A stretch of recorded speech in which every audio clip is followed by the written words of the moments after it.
Hey guys, this is Scott, Vegas Horse Pools. I'm here with my buddy Gary. He's having a little bit of video problems, but the audio is working good, so we're going to roll with this. We had a really big weekend in college football. Alabama was trying to lose again, and if you look at their schedule, it's not a good time for them to be down at all. We have four really big games this weekend. It should be a wild one. Gary, how did your weekend go? It went pretty well. 6-5 on my official plays last week. Some games went exactly as I expected. Others were not even close. You're quickly realizing that there may just not be a great overall team, right? I Right. feel like we've got a lot of teams that could win a national title.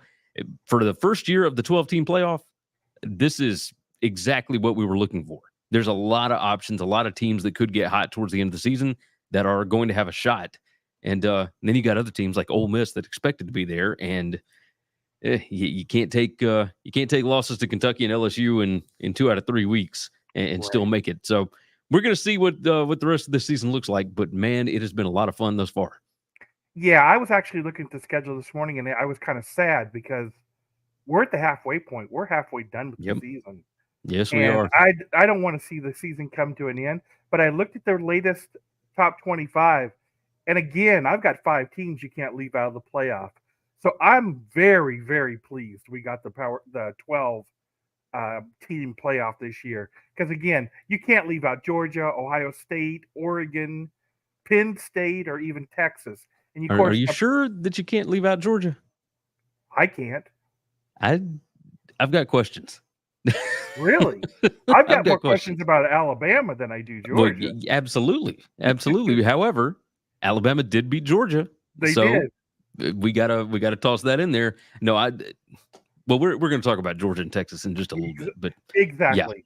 So what so whatever disagreement you and I have will be solved on the field on Saturday. you I got that say right. I say let's get started. Everybody's complaining to me that we buried the lead. We're not burying the lead this way. This week, the most important game on the schedule this week, coming off a big win against the bye, is not only the Huskers taking on Indiana. And looking at this ball game, I have some fear. I haven't said that all year. I'm a huge Nebraska fan. I would take them against the Pittsburgh Steelers. But I have a really hard question for you. Can we compare the strength of schedules between Indiana and Nebraska? Yeah, Indiana is currently number 112 in strength of schedule. Nebraska is number 117. Okay, that didn't help me either. Okay, well, I'm looking at spank odds now. Let's pull up spank odds. I'm going to find a reason to tell you why Nebraska is going to win this ball game. All It's right. going to take me a minute, but we're going to get there. Let's pull up spank odds. Looking at spank odds, we're looking at them as game number 419, Nebraska on the road. And I'm seeing some disrespect here. Bet US, one of the big 5 books in the world, has Nebraska plus 6.5. Now, my buddies at Prime respect the Huskers a little more. They've got the Huskers only at plus 5.5. So if you're going to play Nebraska, you know where you got to bet this game. But 6.5 seems an awful lot to me. Even if Nebraska doesn't win this game, which I certainly believe they're going to, that's a lot of points against the Nebraska defense. Can you compare the power rankings you have and tell me So what line you have in this game? let's see. Power ratings. I've got Indiana number 13. I've got Nebraska number 24. So Nebraska now into the top 25 in my power ratings. Um, Based on just power ratings alone, I would have Indiana by a little more than a touchdown. So if I were a Nebraska fan, I might would wait a little bit and see if you can get a 7 because that is the direction that it's going. This thing opened initially weeks ago. Indiana as a 3.5 point favorite came out yesterday as a 5 or 5.5 point favorite at most of the books, and now it's up to 6.5 at a lot of these places. So might wait until you get to 7. At that point, I think you're going to see some buyback. Uh, my number on this, based on year long stats, is Indiana minus 10.7. Oh, Now, based on stats from the last 4 weeks, I've got Indiana by 2 points. So Nebraska's been playing a lot better. Indiana, there's some issues there, right? Nothing crazy. They're still really, really good, but there's been some turnovers. There's been ways that in Indiana, it's still Indiana. As far as like a talent composite, Indiana is number 57. Nebraska is number 23 in the 247 talent composite. So the fact that this one is at home, though, I mean, certainly would make me lean Indiana, but I mean, this one's tough. I mean, it's a really difficult game. Indiana runs the number 3 most offensive plays per game. That's going to be interesting going up against Nebraska, who is number 6 not number 6. The plays per game. No, I'm looking at points per play. Okay, Nebraska's number 6 in points per play defense. Indiana's number 3 on offense. As far as plays per game, both teams don't run a lot of plays. Number 55 for Indiana on offense and number 76 for Nebraska on offense. So both go relatively slow. Indiana's offense is incredibly efficient, but Nebraska's defense is awesome. I mean, they're number 17 in defensive success rate allowed. They're number 5 in predicted points added allowed per play. This one, if this thing gets to 7, I mean, I'm really going to be looking at Nebraska here. But this Indiana team is really good. I mean, they are for real. And I've told you before, I really like Curt Cignetti. His teams do not quit. They play to the final whistle. They are really, really good. The best chance for Nebraska is to see if they can confuse the Maple Missile there. Curtis Rourke, the quarterback. I see spots where Nebraska's defense can win this game for them, but they're going to have to get some turnovers. And, Indiana is not big on turning the ball over. They're number 11 in giveaways per game. This is going to be a lot of fun, man. What are you thinking on this? I know you think Nebraska is going to win, but give me as non-biased as you can do it. What do you think is going to happen here? Oh, that's an impossible statement for me to make. I think if we win the game, it's going to be on the defensive side of the ball. Our defensive coordinator has done one heck of a job, and we're very, very lucky to still have him. I was really disappointed, not this bye week, but Nebraska only scoring 14 points the week before was a real wake-up call. So, Nebraska's going to have to win this on the defensive side of the ball. The problem with this ball game for the Huskers is if they get beat here, they have absolutely, positively no shot at the playoffs. They've got to get past this one because we're looking at Ohio State next week. I don't think anybody on Nebraska's team is looking past Indiana, but if they are, they're going to get beat really, really bad.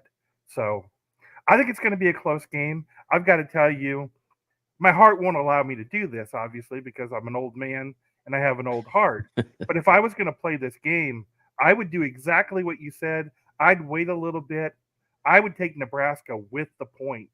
I don't think I would take them on the money line in the spot. If this game was in Lincoln, we've got a whole different discussion here. This game's on the road. This is a very, very young team, and there's a lot of concern on the Nebraska side of the ball. So, not the normal cheery outlook I usually give you about them hanging half 100. I don't think they're going to hang half 100 this week. I just want them to survive. That's all we need this week. I can believe it. I can believe it. Both of these teams, by the way, coming off of a bye. So who knows what we're going to see coming out of a bye. Yeah, this is going to be good. I can't wait for this game. But we can probably talk about this one game all day. Let's go to the next game because this game is going to be fun. And maybe not an argument between us. The Georgia game will probably be the argument. But Alabama taking on Tennessee. I cannot wait to see this ball game. This one. Who do you like in this one with Alabama having trouble 2 weeks in a row? Well, I mean, Tennessee has had trouble 2 weeks in a row as well, right? Yeah, lost at Arkansas. And of course, this week it went to overtime with Florida. This one, I feel like this one's going to be pretty pointy because even as bad as the Tennessee offense has looked, I don't think Alabama's got the defensive linemen to be able to slow down that running game. If you can't slow down the running game with your down 4, then you're going to have to bring the safeties up. And if you bring the safeties up, Josh Heupel is going to be able to scheme. They're going to run verts on you all day. So, and they've got the wide receivers to be able to do it. Alabama's defense is the cure for Squirrel White and the issues that he's had, and Brew McCoy and all those guys.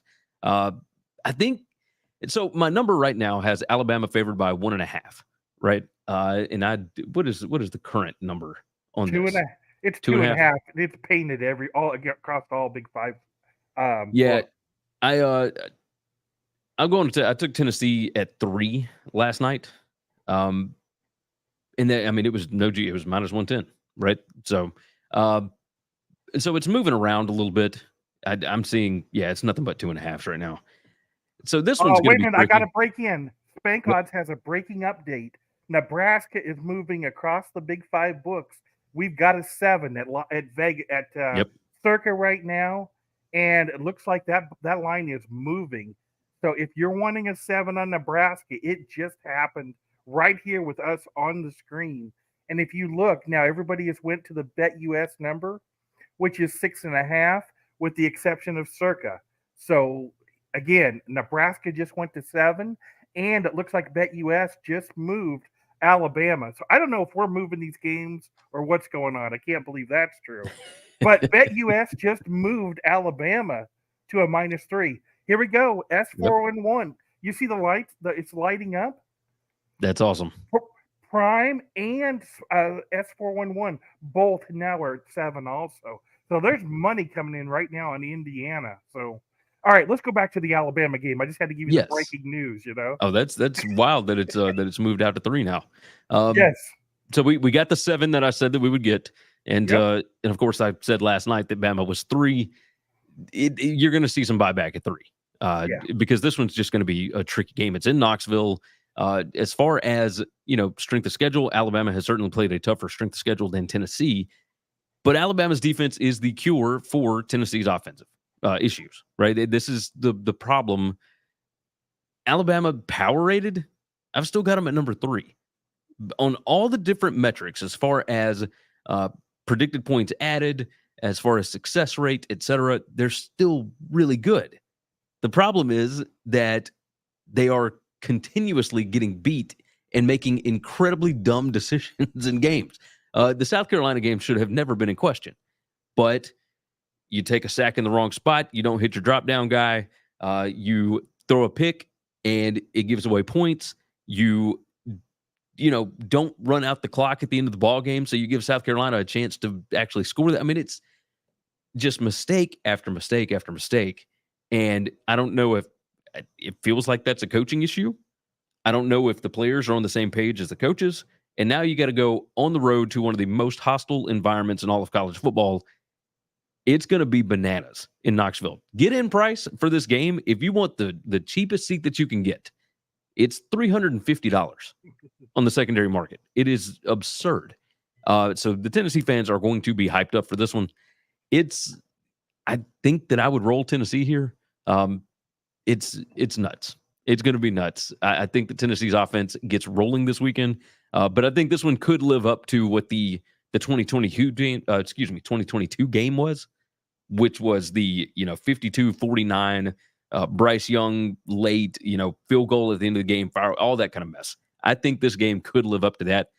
This total is at 55.5, I think, and I believe that that this thing's going to go over. Like as far as pace of play and everything else, I just think that this thing's going to be moving, and you're going to see a lot of points here. Do you kind of feel the same way? Actually, we agree on this game, and I didn't expect us to. I thought you would be on the Alabama side, but Tennessee at home, I can't go against them. And if you look at the total has actually moved. It's all the way up to 56.5 right now at Yep. one of the shops, and looks like some pretty solid 56. I think this is going to be a great football game. This is why I'm a college fan and not a pro fan, because I don't think you're going to get a pro game that's going to be as exciting as this one, and obviously the Nebraska game every week. So those are the situations that caused me just to be so much bigger of a college fan. But we're in a complete agreement. I'll take Tennessee in the points at home on this one with no problem at all. Now my heart is with Alabama, but my brain is the other direction. I got you. I got you on that one. I say let's go to the third game, because this is more of an interesting game, probably for me, than probably your average person that watches college football. That's now the end of the Michigan, and they've had a little trouble this year. They're taking on Illinois. I really want to know what Illinois has. Again, Michigan's got 2 losses. Michigan comes into this game. Well, there's some really different opinions. Circa in town's got it in a pick. I can see all the way up to looks like a -1.5 on a couple of other books of the Big Five. So talk to me about strength of schedule here. Let me know what kind of numbers you have on this game. Michigan's strength of schedule is number 15, and Illinois is number 51 so far. That Purdue game for Illinois was very interesting. My number on this is Michigan minus 1.47. Based on the last 4 weeks of stats, it's Michigan minus 10.6. So huge advantage for Michigan as of late. But overall on the whole season, Michigan by 1.5 even on the road. This one is tricky because the Michigan offense is still not very good. However, the Illinois defense, we've talked about their defensive line. We've seen what they've been able to do in certain spots, right? Their defense certainly looked good in overtime in that last play against Purdue when they absolutely had to have a stop. But their defense is number 86 in predicted points added allowed per drive. They are number 116 in success rate allowed. And the biggest issue, especially in this game, is they are number 117 in rushing success rate allowed, number 103 in predicted points added allowed per rush. We know Michigan can run the ball. That's about the only thing they can do on offense. That's where this might get tricky, is if Illinois cannot line up and stop the run against Michigan, then we've seen Sharon Moore and bunch run it all day long. They won't even have to throw a pass if Illinois can't stop the run. Right. So it's up to Illinois. I mean, this is all on the Illinois defensive line. If they can get some stops, then I'm certain that Luke Altmaier is going to be able to do some stuff in against that Michigan secondary that's not as good as we thought they would be, but still pretty good, right? So it comes down to Illinois' defensive line. Can they stop the run? I'm going to guess they can't. But I said that about Washington too. So this one's in Champaign. It's going to be a tricky ball game.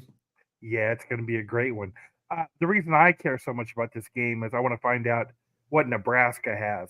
Nebraska lost to Illinois at home, which was a terrible, terrible loss for them. Now, if Illinois can win this ball game against Michigan, I'm going to feel a little bit better. I've just got to come up with a way to get Nebraska into the playoffs. I think Illinois winning this ball game is a great thing for Nebraska. So I'm going to cheer for Illinois and just hope like crazy that they can pull that off. Hey, by the way, interesting as far as spread results here. We've got Michigan at 4-2 straight up, Illinois at 5-1 straight up. Illinois is 4-1-1 against the spread. Michigan is 1-5. That's not great. Well, that means the public is believes in them more than they should. Yes. But are you thinking that's because of the coaching change? What do you think that's caused by? I think it's just the name brand, right? Oh, I think it's Michigan. Okay. Yeah, I think this is Michigan, and they should be able to beat these teams by worse. And they have certainly not been able to do that. That makes perfect sense to me. Well, we've got one more ball game to cover, and some people think it's the best game of the week. Of course, they're non-Nebraska fans. This is Georgia taking on Texas. I believe that game is at Texas. Yes, it is. This game is going to tell us everything about the SEC. Again, I'm a huge, huge Georgia fan. So I'm expecting Georgia to win this. Right now, the line is +3.5 going to the Georgia side. Again, I believe, based on all the talks we've done, I believe I grade home field advantage much higher than you do. This game, I've been to Texas Stadium before. Texas Stadium is a very, very tough place for a visitor and a visitor fan to be at.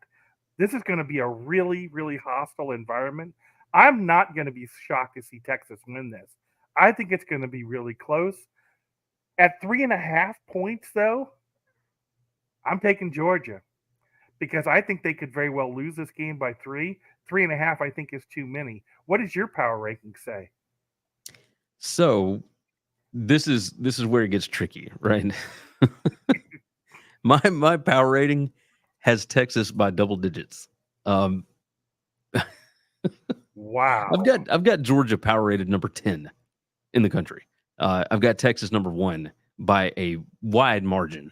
Now, the current strength of schedule certainly plays into that, right? Georgia number 7 right now, Texas number 82. So the games that Texas was supposed to play against really good teams, Oklahoma, Michigan, etc., those have kind of been duds. Those teams have proven to not be great. However, their stat profile is just absurd. Texas is number 2 in predicted points added margin. Georgia is number 24. And this Georgia defense has got problems. They are number 68 in PPA allowed per pass. They are number 61 in passing success rate allowed. They're number 77 in havoc created, which is not great. As far as stopping the run, they are number 30 in PPA allowed per rush, number 30 in rushing success rate allowed. But you get into stuff like offensive line yards allowed, they're number 50. They're number 77 in standard. Like, it's just overall, they're not as great as you would think that a Georgia team should be. And, they've gotten through everything that they are supposed to. But this is another one of those where, the against the spread record kind of looks a little crazy because you got a 6-0 team against a 5-1 team. Well, Georgia has played below expectation almost every week. They are 1-5 against the spread this year. Texas, they're 6-0 straight up, but they are 5-1 against the spread. So they are going well past expectation almost every week. This one, I mean, my number, I almost don't want to say my number. Oh, you got to do it. You can't hold back. I got Texas by 18. Oh my God. I wish you ran a book. I wish you ran a book. Because I Right? would be there first in line, and I want the max bet on that one. I mean, it is just, and that's the thing, because you can't make the number 18.5. I mean, that's just No. absurd. The 3.5 sounds about right, but is it enough? Like, that's the question. I think Texas is really, really good. And the fact that they didn't have to do a whole lot against Oklahoma last week is not good news for Georgia. So Georgia could have named their score last week, but they had problems with that Mississippi State offense. And that's with a freshman quarterback. So I don't know. Now, part of it is the fact that I think Georgia was looking ahead, certainly. Mhm. But when you can't get off the field, when you're having problems against a team like Mississippi State, I mean, what in the world is Texas going to be able to do? So this 3.5, if we look at the game of the year lines, Georgia was a 1.5 point favorite. Now they are a 3.5 point dogs. So this thing has moved 5 full points.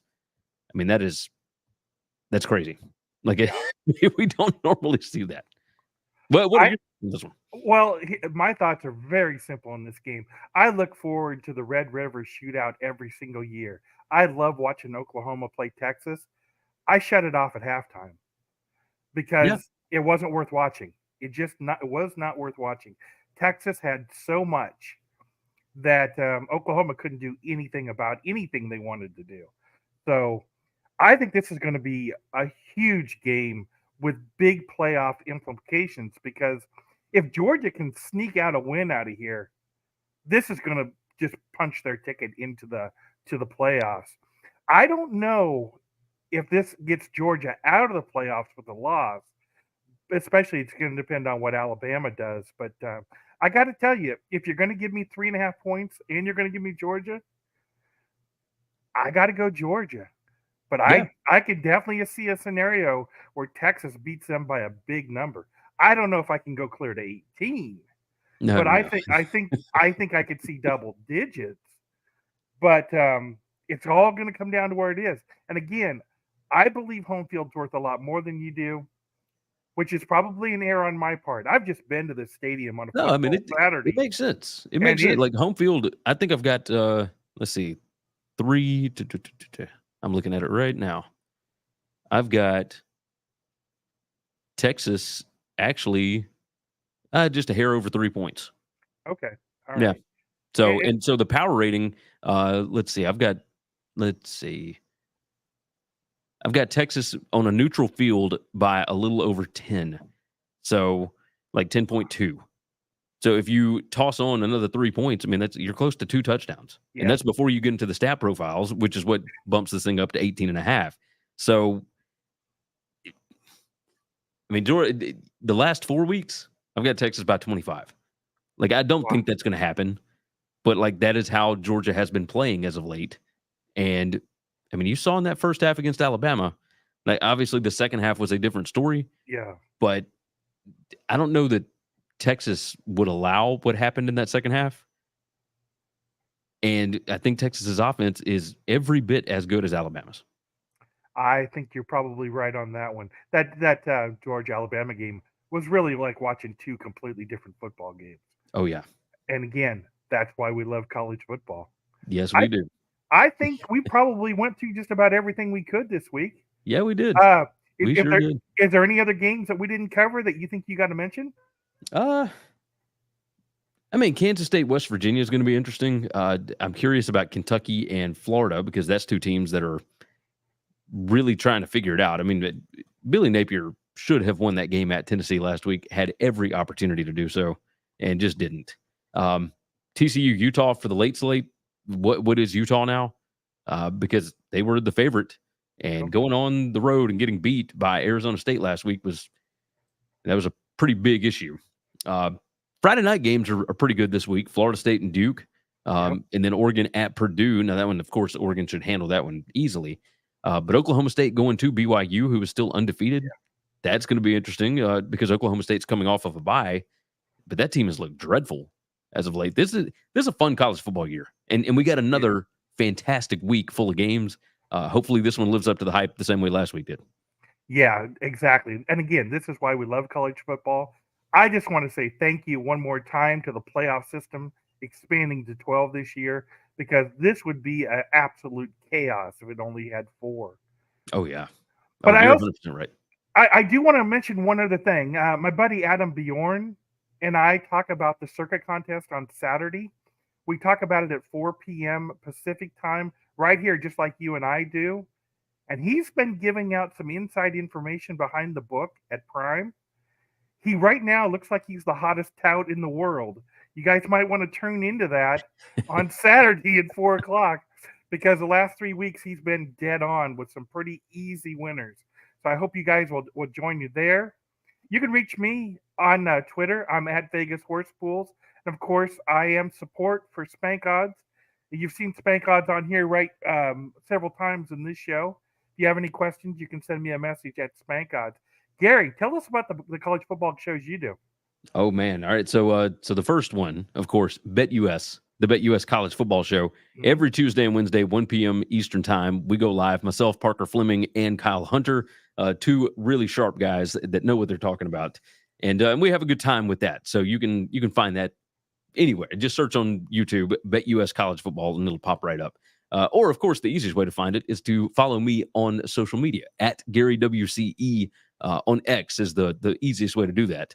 But yeah, I do the Winning Cures Everything podcast as well. And that YouTube channel does its thing. And I do it outside of the BetUS show. But then, of course, I do this with you, and I hop on 3 Dog Thursday with TJ Reeves. It's a full slate every single week, trying to get out as much information as I've got. And I have a blast doing it, my friend. I do too. I love college football. I'm just sorry to see it's half over already. Oh, I'm with you. It never feels long enough, does it? Right. It never does. I don't care if they played it 50 weeks a year. I still would want more. But this is what we got for this week. Guys, I want to thank everybody for tuning in. Reach out if you have any questions, and we'll talk to you next week.